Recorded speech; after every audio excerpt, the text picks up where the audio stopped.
Have you ever played League of Legends? I have not. Yeah, okay, so people who did, they know that there is a character named Timo. That bastard is so annoying that people, when people see it, Yeah. they will do anything. They will sacrifice their Just take it lives down, yeah. just to Yes. take it down.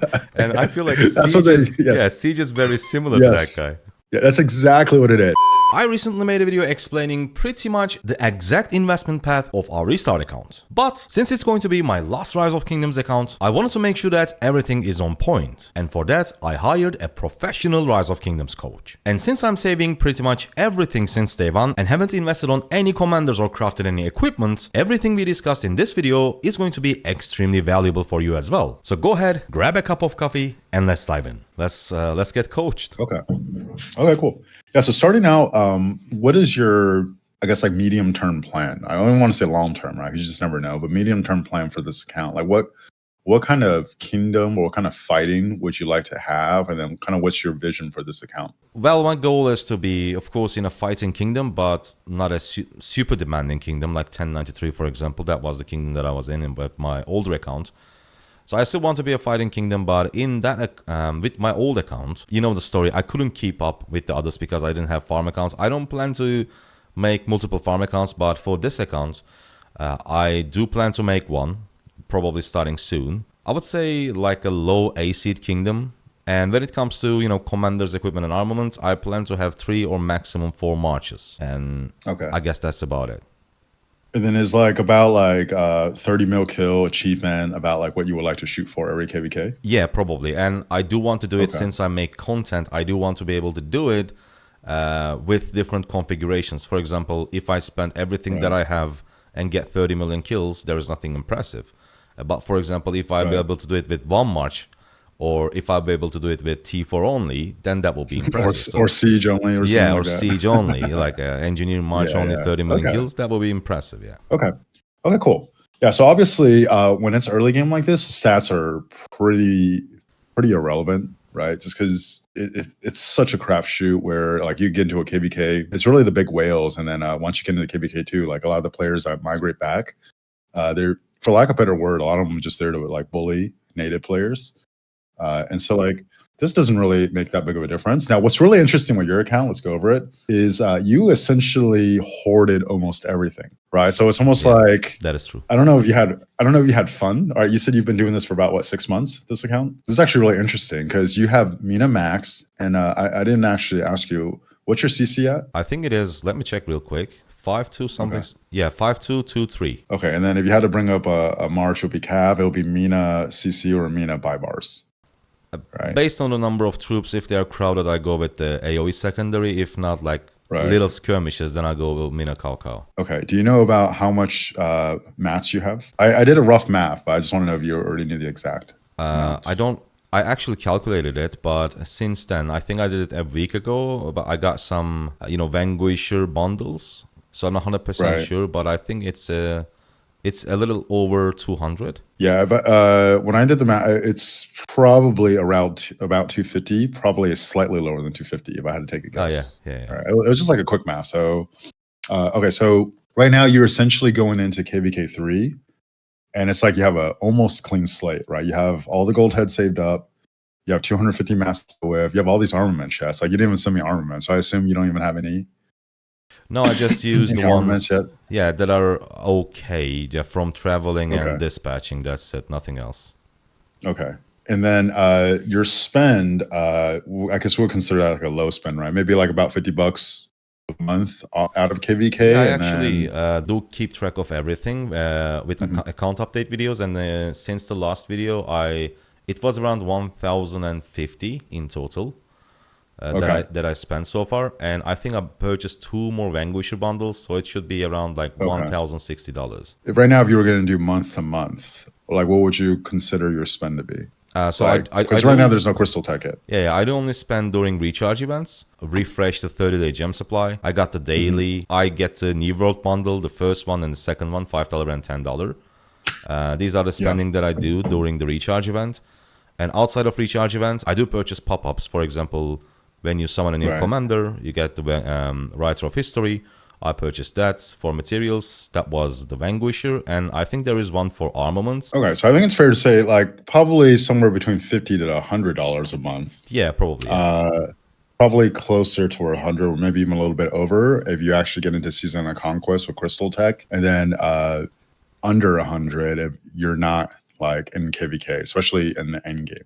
Yes. Yeah, that is true. I mean, in the first months, it's going to be a little bit higher because all commanders just became available. So every single time I summon one, I'll probably buy the bundle right from history. True, yeah. But other than that, yeah, not no big purchases. All right. So I think I'll start talking over some like bigger picture concepts, commanders, equipment, armaments, all that stuff. So what's really cool with this is you essentially saved almost everything. So it's like, okay, we're about to enter KVK3. There's a clean slate. How would you go about it? In general, I made a video about this. It's like, how many marches should you have? It's people just want to simplify stuff, right? They just want choice A or choice B.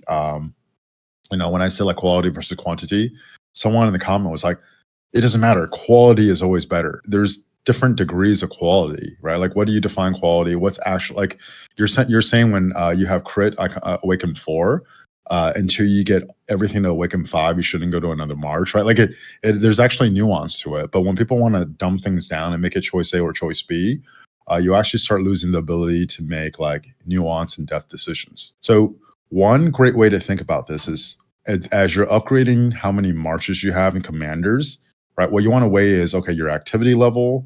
And I think you just had a baby and stuff, right? So you probably can't grind and play as much as some like 22-year-old kid who doesn't have a life, who just play all day, right? Like the wife comes home, it's like, hey, what are you doing on the like? And I get it, right? Because if I was single, I probably would stream a lot more, right? But it is what it is. Yeah, so I wasn't able to do it even without the kids. So yeah. Okay. Yeah. So there's one, your activity level, 2, your spend, and they kind of determine, like how much gems you could get, how much resources, speed ups you can get. Which in fact, and when you're in KVK, right? Like if you actually have more speeds and more resources, you could get away with having a little less quality because ideally, if you're doing it right, you're burning through your resources, speeds, and then the amount of time you can play at about a similar pace. So like you can imagine if someone's running a mile, right, or a 5K or whatever, wherever you live, you want to pace it correctly. So when you really push at the end, that was just pretty much everything you got, right? A mismanagement would be, for example, if you run out of resources, but you still have a bunch of speeds left, but because you have no resources, you can't find anymore, or vice versa, you run out of speeds, but you still have a bunch of resources left, then something happened there where you didn't actually allocate the different things that you need to fight well, right? Or if you had a bunch of resources and speeds, but you can only play X amount of time. So you barely use like 5% of your resource and speeds, but you couldn't play anymore. And that's what's limiting you, right? So a lot of this is figuring out, okay, these are the different buckets where I have these things. How do I balance it where I can maximize everything, right? So if you have more marches, you could burn through your resources and speeds faster, right? And then you won't have to play as much time to get the same amount of stats. If you have a lot more time and the resources and speeds are limiting, maybe you do want to go with one march, much, much higher quality. So you're hyper efficient with your trades. And that's like the way to go, right? So everyone's like life situation is a little bit different. But when I'm thinking about, okay, how many marches should you have, and then like all this stuff, obviously there's a lot of moving parts, but that's kind of ideally like where you want to get to is, okay, all these different buckets are kind of balanced so that when I'm able to play to whatever like full out is for me in KVK, I get to almost use them all about simultaneously. And then that means you maximize your account, right? So if we're talking about you, right, if you're low spend, you do have a limited amount of time. And then resources and speeds are also going to be like probably limiting. I don't think you should actually go not more than 4 marches, given the profile you're talking about. Mm-hmm. But I think like 4 marches eventually is what you want to shoot for.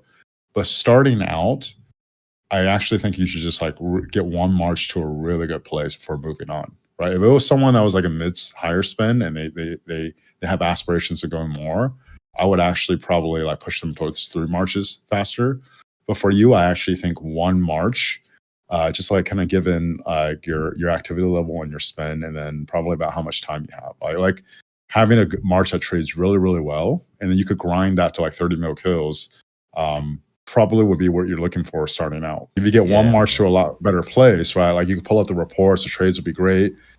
You won't have the same kind of output like you will with 3 marches, but if you won't be burning through resources and speeds as much. Like it's a more fun and more suitable number of marches, I think, for like your situation starting out. Yeah, that is that's great, because one thing I had in my mind is that I was either going to go for a few low investments, so I would go for more like a quantity side. For example, I was going to invest on Joan of Arc, low investment Joan of Arc, maybe 5115 or 5515, so that I can have a better pair for Minamoto until I have a proper cavalry commander. I was gonna all in Liu Che and William Wallace, but then equipment is going to be meh, because I would need to equal out my equipment for 3 marches, and then I was going to low invest on Zhuge Liang and Herman, and then later on max them both. But the second option on my mind was going all in on 1 march only, at least for a while, such as William Wallace, Liu Che, or I was actually thinking about going like an engineering march, because the return on that march is the kill ratio is just insane.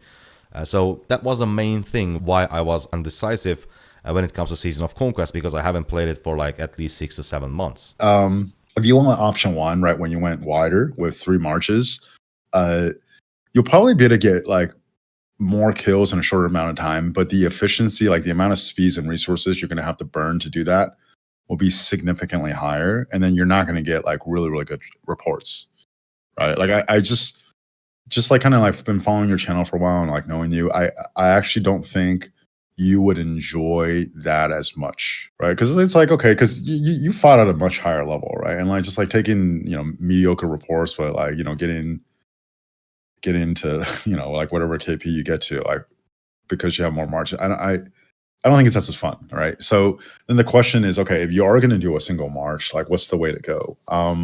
Engineering, if you were going to do 1 march, you could start with it. But I tell people if they plan on doing multiple marches and mixing field and engineering, the earliest I think you should do it would be the 4th march. Okay, now if you're just talking about like the best engineering pairs, putting together the engineering march and how it trades and all that stuff, honestly, it probably is the best march in the game. Yeah. But the challenge with doing engineering is obviously there's like a setup time, right? I think it's like 8 seconds to set up, 10 seconds to take down, or the opposite. I haven't been in KVK in like 3 months. I think it's 6 to 8. Yeah. 6 to set up. Okay, 6 to 8. Yeah. Okay. Yeah. Regardless, the setup time and the takedown time is different, right? And when you're doing that, so right now I'm running field marches and engineering.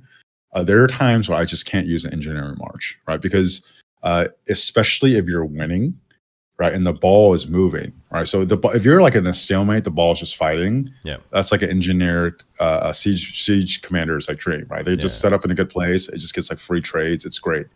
But if your side is winning and you're pushing into their territory, especially if you need to move between their cities, oh my god. Yeah, if people see that, they will do everything they can to dive bomb and just like swarm your siege march. Something that I don't think I've seen people talk about is siege marches are great baits. Like I've used like I've literally, because and by the way, if you do run a siege march, I think you should run T4, because the way the stats work, right? The difference between T4 and T5, the damage output of T4 is maybe about 10% lower, but then it's probably like 35% less tanky. So for anyone that's used like full T4 compared to full T5, you'll probably notice that like you're not necessarily in that much more damage with T5, but when you're using T4, it just feels way squishier. Exactly. Right? Yeah. That's more noticeable of a problem if you're doing a field march. But when you're doing siege, where if you set it up right, the only thing you're taking back is counterattack damage. That is true. And you're only doing like 10% less damage, and it's so much cheaper. Right? Like I think for most people, T4 is actually the way to go for siege. Yeah. Just By the because way, let me interrupt you real quick. Have you ever played League of Legends? I have not. Yeah. Okay. So people who did, they know that there is a character named Timo. That bastard is so annoying that people when people see it, Yeah. they will do anything. They will sacrifice their Just take it lives down, yeah. just Yes. to take it down. And I feel like That's what Siege is, yes. yeah, Siege is very similar to that guy. Yeah, that's exactly what it is. So like sometimes I'll just put it in like a very annoying spot, right? And then I'll because like once you use it for a while, you start getting a sense of the takedown setup time. You can literally like take down the tower when they get to a certain distance from your tower, and you know you'll actually have time to take it down and retreat.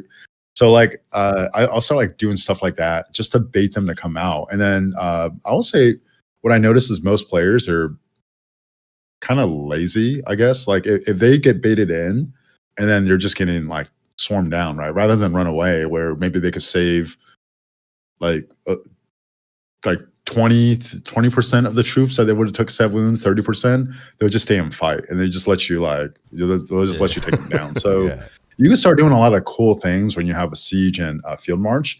But the problem is if you do have siege and field, you're going to either have to choose one or the other. In several scenarios where, and then because if you have more siege march, if you have more field marches, obviously you're going to choose a field march over siege. There's just going to be times where you're not going to use it, right? So usually when I'm coaching or mentoring people, I tell them, hey, if you're going to be a siege main, fine, go for it. But if you plan on doing field marches, you actually want to at least get your field marches done and then go to siege for that reason. Because if you do have more than one field march, right? If you're doing like 3 field and 1 siege, you want the field done because you're going to use those all the time. Whereas a siege, there's going to be times where you're not going to use it. Yeah, it's a little bit situational. Yeah. Okay. Now, 1,400 gold heads. Obviously, you have a little bit more than 2 commanders worth of gold heads right now. If you're calculating based off of 250 mats, and this is provided you have all the blueprints, right? You can actually, for an infantry, you can make the legendary boots, the Karok's humility, right? So the epic pants, the legendary gloves, the hope cloak, the set helm, and then you could get about halfway through the shield, right? But obviously the blue shield's really good, so you could have that in the meantime, and you can actually use all of that and start out for that for infantry. Looking at this, I think the trap would be, well, I already am pretty far along on my cav. Maybe I should build a cav first. And also in KVK3, the cav wheel comes out first. So if I get the cav, I could use it for like a couple of ruins, right? And I don't know if you don't remember KVK3, it's essentially just like ruins and altars fights until like a very small Kingsland that usually lasts a very short amount of time. Yeah. And after that, you're just clearing zones, right? It's the most boring KVK out of the 3 early game Indeed, KVKs, yeah. in my opinion. Right. So I feel like people end up making that, and I'll call it a mistake. And the reason why it's a mistake is because at this point right now, the best infantry march is so much better than the best cav march that I think investing in cav to take away from your ability to invest in infantry is a mistake. Like have you seen the Reports Manager by Cubus Mike? Yes, I saw it in some of your videos and some of Omniarch's. Okay. All right. That thing's amazing, right? But when I trap it, and this is over hundreds, maybe thousands of reports, the Luce Alex march was straight up doing almost twice as much damage or causing twice as much sevs as my Nevsky Joan. The equipment's not that much different. The armament's not that much different. It's just a much better march, right? So if you just think, okay, the Luce Alex is doing 80% more sevs than Nevsky Joan, right? If you invest in the calves and didn't wait like the 4 weeks, whatever, or 2 weeks to go to infantry, and you're missing out on 80% output, is it worth it, right? Like it's just not, right? Because ZL Herman is probably the second best march, right? And then like at best, you can make a case that maybe the cav is third, like at best. You know, engineering is probably actually in the top 3 too before you will go to calves. Like calves are very deep, right? Even the second cav march, the third cav march, there's not as much of a drop off compared to archer and infantry, But the very best cap march right now, I think, is running like 4th out of the 4 troop types, in my opinion. Yeah, Cav is in a weird spot because just like you said, you can go multiple Cav marches and you won't see a lot of difference between them. The power level is close to each other, but when you think about the single best march, Cav is not even close.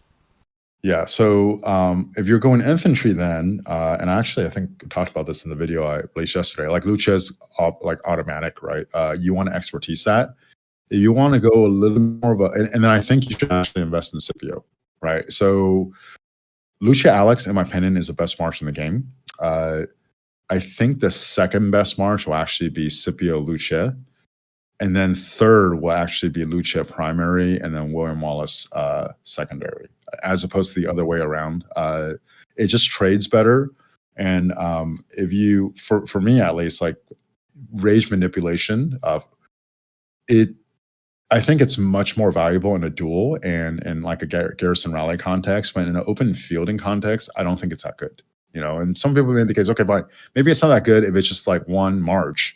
What if you had a bunch of William Wallace Luches on the field? Like, I guess, right? But like, if you're making that case, you're like, well, what if you have a bunch of William Wallaces, like just throwing out like mighty shields all over the place? That thing would be unstoppable, right? Like, at a certain point, like you can't start like saying, oh, because it's going to be not doing much, but because there's so many other marches that are also going to be doing it, then it's going to be really powerful. Like I think you're going down a slippery slope thinking about it that way. And yeah.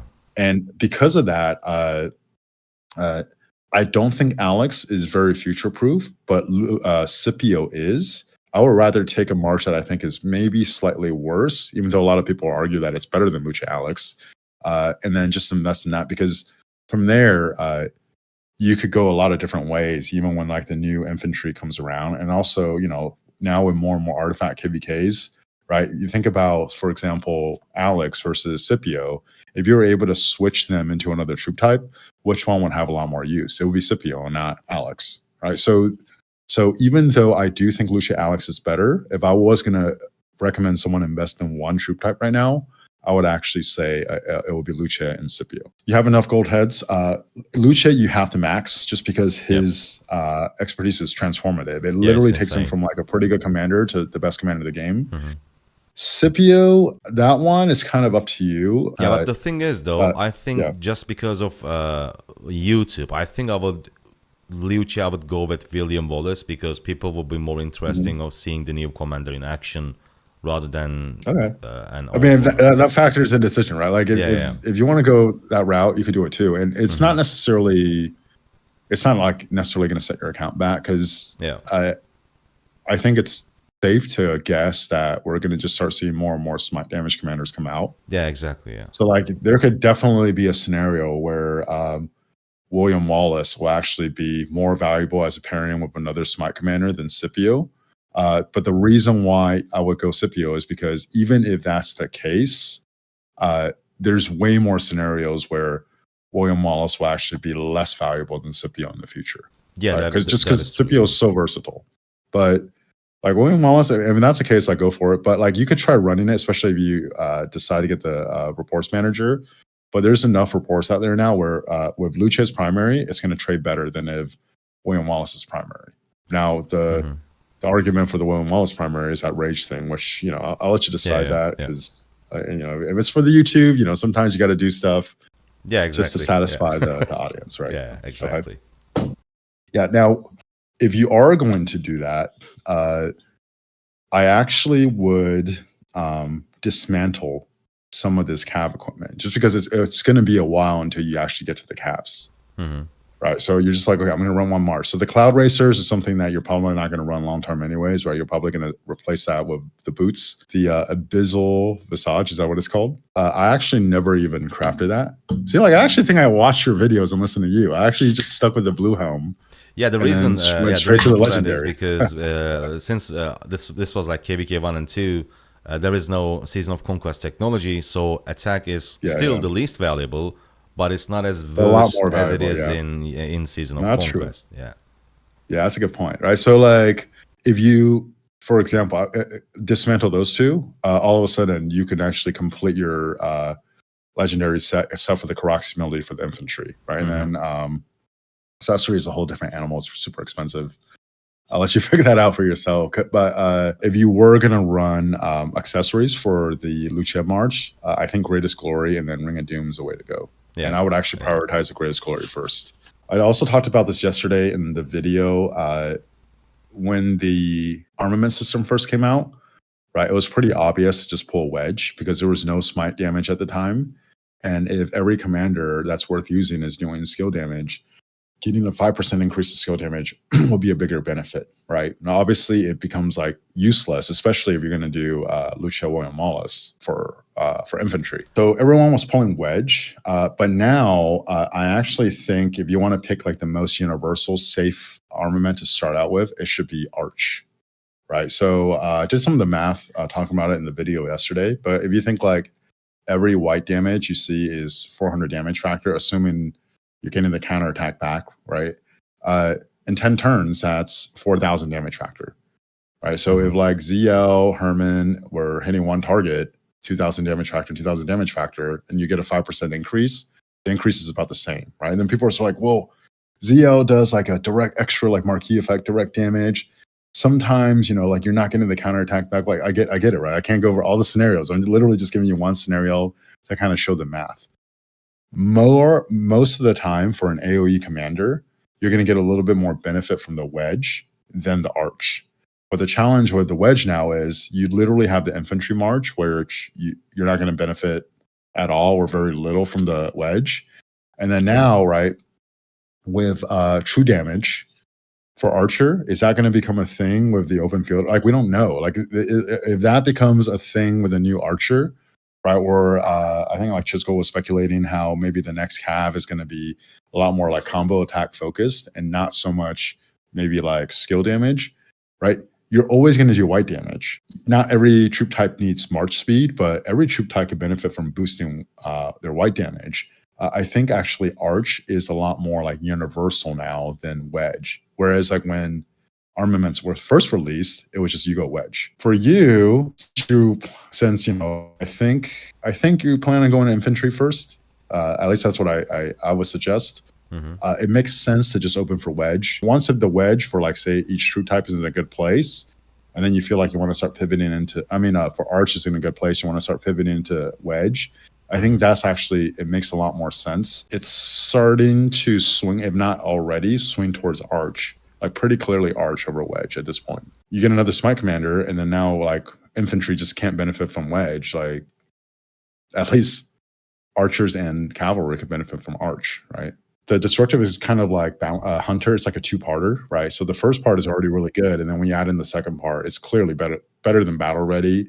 It's just the Battle Ready is closer to that than the other one. So if you were gonna like get an Altark and you had to pick a place to upgrade it, and you already have Battle Ready, then I actually would probably not upgrade it to Destructive because I feel like I could get a bigger upgrade somewhere else. Like if you're doing Rally Garrison, yeah, if you're doing like Rally Garrison, right, then you just want the best to get even better. That makes sense. But if you're not, you're just like open fielding grunt like the rest of us, then you want to actually figure out the place where putting that on there will give you the biggest improvement in the field for your overall murder ball. Now, if you're just running one march and you get a Altark, just put a Destructive on it. Like don't save it. Even if you save it for 1 KVK, the amount of time like you lose not using that, I just don't think it's worth it. I see.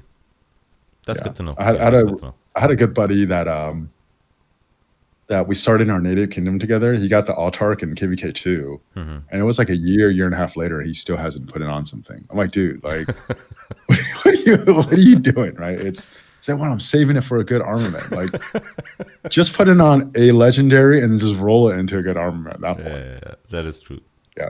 Yeah. And then something to think about, right? So like all of these crates, actually, I would just open it for Arch and just like, you know, because if you get a cav, fine, like you could start building the set for each to prepare for the future. But if you want to be a little bit more thrifty with your transmutation stones, you literally just don't roll anything unless the inscription's already good enough, right? We're kind of moving to a point now in this game where it used to be where a lot of the regular inscriptions, you're like, okay, this is a long-term thing I could keep, right? But they introduced rare inscriptions, and now it's like more and more ways you could potentially get special. Like Assertive, which you get 2% moral damage on the map. Breaker, which is like a defense debuff. and the health ones like robust, vitality, hardy, right? Those are probably the three best regular ones. A lot of the rare ones are better, but if you want to talk about pure upside, that's not special inscription. If you get two good regular inscriptions, they're usually going to be better than a rare inscription, right? So I would make it where at the very least, it's one of the top-notch regulars where you're willing to put a transmutation stone in it just because that's a limited resource. But if you want to set it where like I'm not going to just use a transmutation stone unless I get a rare inscription in that spot or a good double, or for sure if you get a special inscription, like that will save you a lot of transmutation stones. Because let's just say you get like a shielded, right? You get 3.5 defense or armored 3.5 defense, and then you you use 50 transmutation stones to get it to a good spot. Yeah. And all of a sudden you pull like a rare, right? Are you going to abandon that one and go to the higher, like go to the rare? Like you know what I mean? Like, whereas like if you already have a rare or a good double, like the only upgrade over that would be a better double or like a special. There's a lot more longevity where you're willing to use the transmutation stones on it to get it higher. Okay. VIP 14, I mean, you get the 3 gold heads. I've heard a lot of people say like, oh, you should look to get it to like VIP 16, right? And then my mind, like, you're looking to get it to VIP 16, 17, you get a 5% all damage. Like, when does it stop? Yeah, so like for me, 14 is when I just tell people, hey, you know, that's the one you should really shoot for first before you even go for T5. Just because, like, you know, right now you're about to go into KPK 3, you're going to be really gold head starved, and having that one extra one a day. Think about it. Oh, it's only 30 a month. Like 30 a month is actually like quite significant, right? Especially month after month. I was going to stop initially. I was going to stop at 14. But then I decided to go for VIP 15 because, I mean, before pushing T5, healing speed 50%. I really wanted to get that healing speed 50%. And another reason was I'm also saving, by the way, all my research. My research is pretty bad. Like, I'm not speeding up anything because... Yeah, I saw you had a bunch of speeds. You're doing Zenith? I want to have the courage to push for a Zenith of Power for once. I've been playing this game for years. And that's why I'm saving my research. And VIP 15 gives me 20% building and 20% research bonus, which hopefully will come handy when the time comes for a Zenith of Power push. Okay.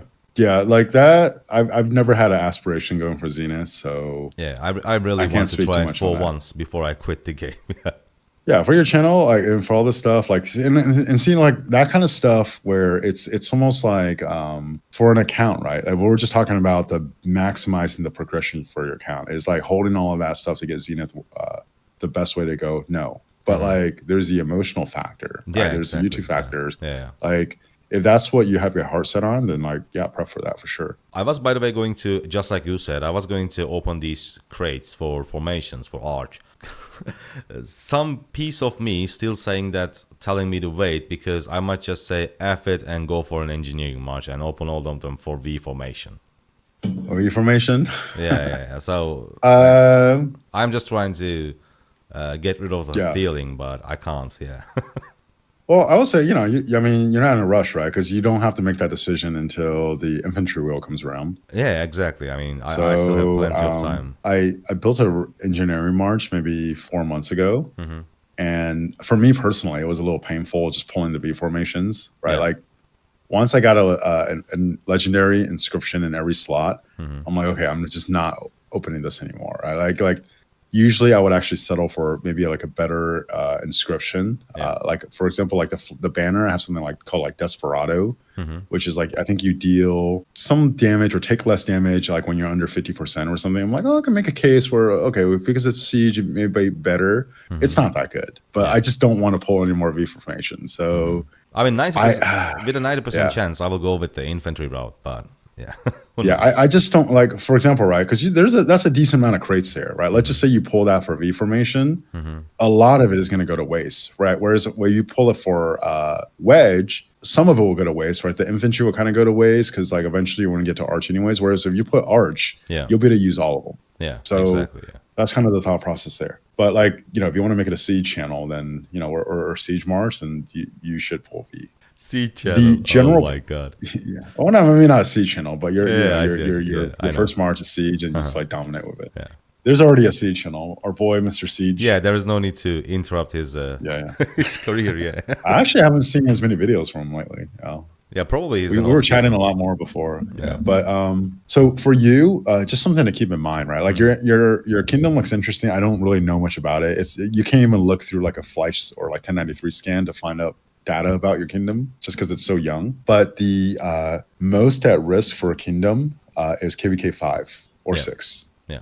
Right. So they're just like over and over, especially these like top ones. If they go into KVK 5 undefeated, it's very often they lose one in KVK 5 and then lose again in KVK 6, and it's over. Yeah. Right. I think RIP like then. probably like the most like recent like top kingdom example that would be like 3159. Like they were huge. A lot of power, a lot of KP. They were in that 2377, 2429 KVK last KVK and ended up losing. Lost a bunch of people. They were able to reload a little bit, and then they lost to Mimi, and looks like it's probably game over for that Yeah. kingdom. But regardless, it's just something to plan for. So if you do end up migrating, because I don't know anything about your kingdom, honestly, the VIP thing, since I have moved to my kingdom, I'm getting VIP about like 60% faster than I was before. Yeah.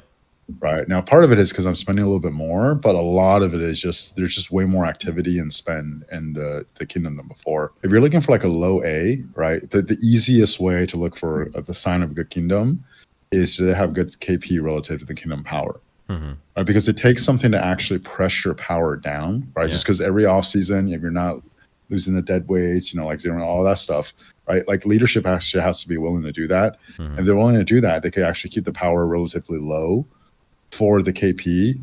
That's like the easiest sign to that the kingdom probably is at least like decently run. Yeah, And then, getting managed well at least. yeah, right. Like if I had to look at one data for what I think about a kingdom, right? You could look at their alliance board, you could look at all that stuff. I would actually look at their kingdom power to KP. That's the stat I would look for. Right. And then for you, you have the advantage of doing YouTube, so you could probably get into a lot more places than someone else that would normally have your account profile. That is true. Yeah, that is true. Yeah, other than that, I don't really have anything. I think you should start with one march, and then what you'll know when it's time to go for two marches. Yeah. Where you again have enough gold heads, right? And then you have enough like mats, everything saved up, and then you can start kind of picking if this march is like worth going for. So, for example, some of the other players are like, "Oh, I should invest in Asher Benepal right now." Like we're about a month and a half, maybe 2 months, probably about a month and a half. Yeah, new archers. Yeah. From seeing the new Archer commander, right? Like, why would you invest in Archer right now? Just wait a little bit. It doesn't make any sense. Yeah. ZL and Herman, they're interesting because kit wise, I think ZL is better. But so ZL does more damage, right? But you can make an argument that Herman is slightly more tanky. His debuff is slightly better. He has 15% march speed, which makes him much more versatile with pairing with other people. Yeah. And he's actually almost like a better starting commander to invest in. So that's why, like, I talked about Scipio earlier. When you essentially don't have a glaring weakness, your ability to synergize with any commander just goes up greatly, right? Because if you have ZL, any other archer commander that has like no march speed or like 10% march speed like Boudica, it's almost like a challenge pairing them together, right? Whereas like if you could do everything, and Scipio's one weakness, if I had to say there is one, is that like I wish he did a little bit more skill damage, right? Instead of just bringing 10% skill damage, it was doing 20%. That commander would just be even more versatile, a lot better. But even right now, he's really, really good, right? So Herman kind of fits in that like mold too, right? He has march speed, does 20% skill damage, has a good 3-target AoE, has an awesome debuff, has some like tankiness to him. He could pair with any archer commander. Yeah. If you were going to invest in one, you would do Herman. But right now, like if you're going to go this infantry route, just save it, and then you kind of start figuring out what the next invest is going to be. I just wouldn't do my next invest to be siege, right? It would actually be cav or archer. Yeah. And then since you already have some cav equipment built up, and you probably need a little bit of time to get there, it would probably actually make more sense to just skip archer. And then by the time cav comes around, you should have enough to again get like your second march starting out already in a really good place, and you can run 2 really quality marches. So that's probably like the progression for you. January-ish is when actually no, it's probably going to be archer and then leadership engineering. Yeah, probably. And then cav, right? Yeah, most. So it actually might be like March, actually. 8 months, 7-8 months to build everything up. And then you go in and you expand to a second march. It might be a little slow. You might be able to do it faster, but like for sure in March, right, you'll have enough of everything to just go in and make a better decision, right? Like it'll probably be Joan, and then whatever the new cav is, if anything. If I had to take a low confidence guess. So just a quick question about archers and Joan. Number one, the first question about archers. Would you use Herman and Zhuge Liang with low investment, or would you just max them before you use them? Because many people saying that, I kind of agree. If you do have the, for example, armaments, equipment, of course, I would say Zhuge Liang 5511, Herman 5551, then you can slowly start using them and max Zhuge Liang first, and then go ahead and max Herman. But would you use them like this, or would you just expertise Zhuge Liang and then maybe use 5551 Herman? So if you're talking about like wanting to fight at a low seed, I think 5511 for both would be like good enough, right? And a lot of it depends on your equipment, right? I think for Season of Conquest, a minimum to shoot for is just like all revival and then Dragon's Breath chest. You can run that with 5511 for both.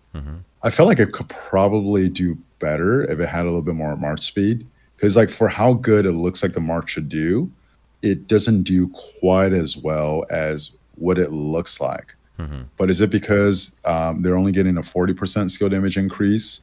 Is it because there's not enough march speed? Is it because like archers are getting targeted? I'm not sure. It feels like it's I think it's the second best march in the game, right? Whatever Luce is the best, but it's just like it still feels like it should be a little better than what it actually is. But 5511 is good enough. I've had people ask me about like ZL, right? Like, well, the fourth skill is better than the third skill. I actually agree. ZL's fourth skill is better than the third skill.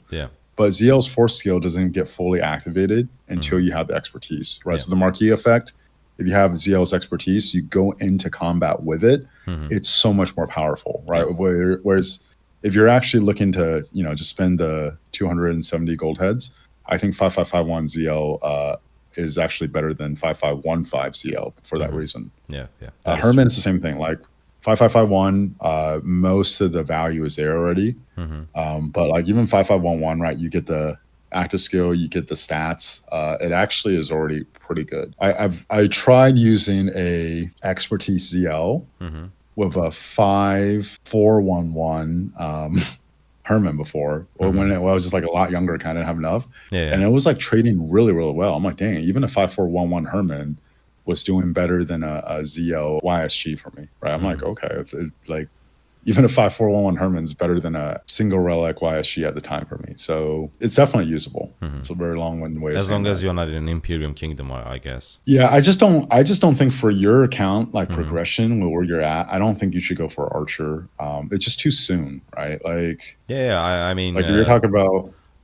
If you're talking about like October, you can get the new Archer, right? So whether you go ZL Herman or the new Archer with either ZL or Herman, how long will it take you to build that march up? And then by the time you build that march up, would you actually now have enough resources like gold heads or mass to invest in potentially a better commander that you're missing out on because you're investing in that, right? Like I think it's good to if you're like never sure, right? Like the best place to go is, okay, you just wait a little bit longer. So you could see, for example, what the next commander is for that troop type. Then you could decide to backwards invest a little bit. But like if you don't know what the next commander is and you invest like 3 weeks out beforehand, there's just like more chances of regretting something, right? Whereas like if you just wait a little bit longer, now you know, okay, well after this, for example, Cow Commander comes out, then it's going to be another like 80 days or whatever until the infantry commander comes out. Then I feel a lot more confident going back and getting ZL Herman or something like that. Yeah, I see. Okay, so as a quick summary, we are going for one march. We are going to focus on one march. We are not going to split our investments into multiple marches when it comes to sculptures, equipment, materials, whatever. And that march is going to be an infantry march. Normally, or siege. You change your mind. Don't do that. I'm focused on infantry right now. You're saying that CPO would be better, but since I'm doing YouTube, I would like to invest on William Wallace just because he's an evil commander and would be more interesting to watch for the viewers. We are going for William Wallace and Liu Che. We are going all in with arch formation. and of course regular legendary infantry equipment. By the way, quick question. You said set helm and set weapon, correct? Not the KVK ones. Yeah, no, you want to go for the 4-piece bonus. I think it's just straight up better. Like March speed is a lot more important for infantry overall. Because like if you want to go the KVK route, right, then you do the KVK weapon and helm, then you actually don't even go for the 4-piece. I mean, you don't even go for the set like stuff, right? Like you start doing, I forgot what the glove is called. Like you go to shields for the boots. You go to the is it called Ian's Choice or the It's Sacred Grips. sacred grips, right? Like you start getting into that just because like each one of those you could squeeze out like a 0.5% or 1% more stats, like as opposed to doing the set. It actually starts making more sense that way. Because you can get more material, more blueprints easily, and Yeah, it's like a little easier that way. yeah, easier to get special talent and all the other things. I see. So I thought we would go for the KVK weapon honestly because now the cost is way lower compared to past because they cost the same right now. Yeah. I was definitely thinking of, and also probably William Wallace or Alex with Liu Che is not the slowest infantry march. So I thought we wouldn't need it 4 pieces have bonus, but you are saying that 4 pieces is better. At least it feels it feels better, right? For some reason, I heard from a couple different, because obviously I wanted to ask a lot of different people. I want to see their reports managers and stuff to make the decision. I've heard from a couple people that they felt the Luce William Wallace march was slightly slow, which is interesting, right? Yeah. Because I wouldn't expect that, but that's what I heard. And then also, there's a couple of people I've talked to that have told me they wish they didn't invest in the KVK weapon and just did the 4-piece. And like March speed is one of those where it doesn't show up directly on the stats, but you connect to the target easier, you get away easier. Personally, would prefer for open fielding the 4-piece set bonus. Yeah, that is true. Also, I would like to give a quick tip for any viewer out there. If you're going for, let's say, 1 infantry, 1 cavalry, 1 archer march, I would say you 100% want the KVK weapon and KVK helm for archers and cavalry. This means if you are not investing on a siege march, for example, if you go for KVK weapon and KVK helm for infantry as well, that means pretty much every single equipment choice chest that is legendary for weapon or helm will be useless, because for all your 3 marches you are going for KVK weapons and KVK helms. But if you go, when it comes to infantry, if you go 4 pieces set bonus, then you can get use of those blueprint fragment choice chests that you get from, I don't know, Golden Kingdom, Ian's Ballads, whatever. You can make use of it. So that could be another reason to go for KVK weapon and KVK helm for archers and cavalry, about 4 pieces set for infantry. Yeah, I'm actually starting to notice that a little bit, right? Because my account is considered younger, but I'm pretty much finishing my legendary equipment now. And something I've just always noticed is people are like, they love the egg vent. They're always like, oh, I need more blueprints, right? But I'm like, my bottleneck is mats. Yeah, exactly. Right? But all of a sudden you start realizing, okay, let's just say you didn't get lucky, right? You need 4 blueprints to awaken 5 if you're going to get that far. Then you potentially need 4 more blueprints after you craft it to get crit, right? So if you're counting the blueprint to craft it and then like all that stuff, if you're unlucky, you need 9 blueprints just to get 1 to like the fully max level. And a lot of these players I play with, right, like that's what they aspire to. It just, the blueprints, it becomes a huge bottleneck. Even though mats, you always wish you had more mats, but like when you need so many blueprints just to work on one item, it actually ends up becoming a bottleneck for a lot of people way later on. So if you could spread out, right, you're not doing all KVK, right? Because even though they give you more coins, you still don't get enough coins to get all of those. That's just something to consider too. Yeah, exactly. Okay, is there anything that you would like to add as the coach? Because I think this was very helpful and informative. It's been an hour almost. Yeah, no, that's it. I just think if you go that 1 march, you'll actually get really good trades. You'll be able to have fun, even like KVK 3 and 4. So yeah, let's see if we can get to 30 million kills with that 1 march, huh? Yeah, I mean, you play enough, you could definitely do it, right? Like if you actually get the equipment, so use the 250 mass, maybe dismantle 2 pieces just to get the full legendary, except for the Karoks. And then with the commanders pairing you're using, like you've never used Lucia before, right? No, I had it on 5511 on my older account. Yeah, but I never get the chance to expertise them. Yeah, Lucia, it's disgusting. It's just different. There's something different about that march. Even without the reports manager, right? Like you're like, oh man, like all my marches traded negative, and then you look at that one, and that one's still slightly positive. It's like it's just like you can roll your face on the keyboard and it'll do well, you know. So yeah, it's really, really fun to use. Okay, Bus Driver, thank you so much, Right. man. And people who are watching it on my channel, his channel link will be in the description if you just want to check out his videos, or if you like to get a mentorship like this for your own account, make sure to hit him on Discord. His Discord link will be in the description as well. Thank you guys so much for watching. I see you on the next one. Bus Driver, thank you for joining in. Goodbye.